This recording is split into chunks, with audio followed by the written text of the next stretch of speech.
Wherever you go, whatever you do, throw a little at it. Omax, Vest and Briefs. Karur சம்பவத்தில் தமிழக அரசின் விசாரணை மீது நம்பிக்கை குறைவு. தாவேக தரப்பில் கரூர் சம்பவத்தில் தமிழக அரசின் விசாரணை மீது நம்பிக்கை குறைவாக இருப்பதாக தாவேக தரப்பு தெரிவித்திருக்கிறது. அண்மை செய்தியை பார்க்கின்றோம். அரசு விசாரணை மீது நம்பிக்கை குறைவாகவே உள்ளது. உண்மை நிலை வெளியே கொண்டு வர வேண்டும் என்று தாவேக தரப்பு வலியுறுத்தியிருக்கிறது. கரூர் சம்பவம் குறித்து 5 மனுக்கள் மீதான விசாரணை உச்சநீதிமன்றத்தில் நடைபெற்று வரும் நிலையில் உண்மையை வெளிக்கொண்டு வர உச்சநீதிமன்றம் ஒரு சிறப்பு விசாரணை குழுவை ஏற்படுத்த வேண்டும் என்றும் தாவேக தரப்பு கோரிக்கை. மாநில அதிகாரிகளை மட்டுமே கொண்டு சென்னை உயர்நீதிமன்றம் SITயை அமைத்துள்ளது என்று தாவேக தரப்பு வாதம். விவரங்களை வழங்குவதற்காக செய்தியாளர் கவியரசன் தற்போது இணைப்பில் இணைந்திருக்கிறார். கவியரசன், நீங்க விவரங்களை வழங்கலாம். வணக்கம் ரம்யா.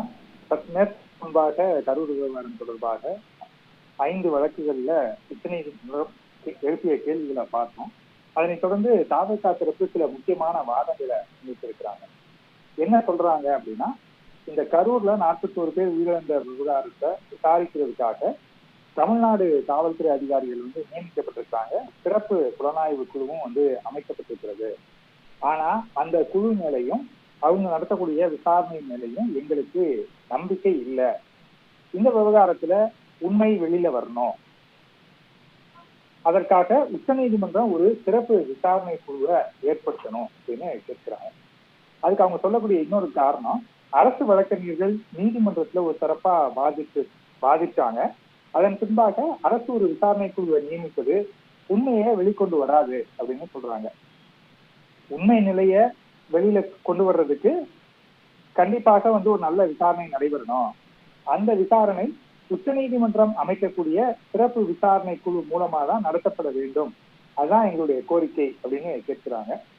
அதுக்கு அவங்க சொல்லக்கூடிய காரணம், நாங்க இப்ப தமிழ்நாட்டுல பிரதான எதிர்கட்சியா வளர்ந்துட்டு வர்றோம். எனவே இந்த விவகாரத்துல நியாயமான ஒரு விசாரணை நடத்தப்படணும். எந்த ஒரு தரப்பையும் சாராத விசாரணை தான் வேணும். அதுக்கு உச்சநீதிமன்றம் சிறப்பு குழுவை அமைக்கிறது தான் சரியா இருக்கும்னு வாதிடுறாங்க.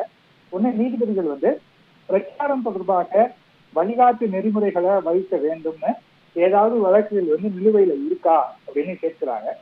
தமிழக அரசு தரப்புல அது தொடர்பான ஒரு வழக்கு சென்னை உயர்நீதிமன்றத்துல விசாரணையில இருக்கு அப்படின்னு சொல்றாங்க. உடனே நீதிபதிகள் அந்த வழக்கு நிலுவையில இருக்கும்போது மற்ற மனுக்கள் மேல நீதிமன்றம் எப்படி உத்தரவு பிறப்பித்தது, தேர்தல் பிரச்சாரம் மேற்கொள்வது, ரோட் ஷோ நடத்துவது தொடர்பாக வழிகாட்டுதல்களை கோரி தாக்கல் செய்யப்பட்ட மனு கிரிமினல் மனுவாக எப்படி பதியப்பட்டது அப்படிங்கிற கேள்விகளை எழுப்பியிருக்கிறாங்க. தொடர்ந்து விசாரணை நடைபெற்று வருகிறது. விவரங்களை விரிவாக வழங்கியமைக்கு நன்றி கவியரசன்.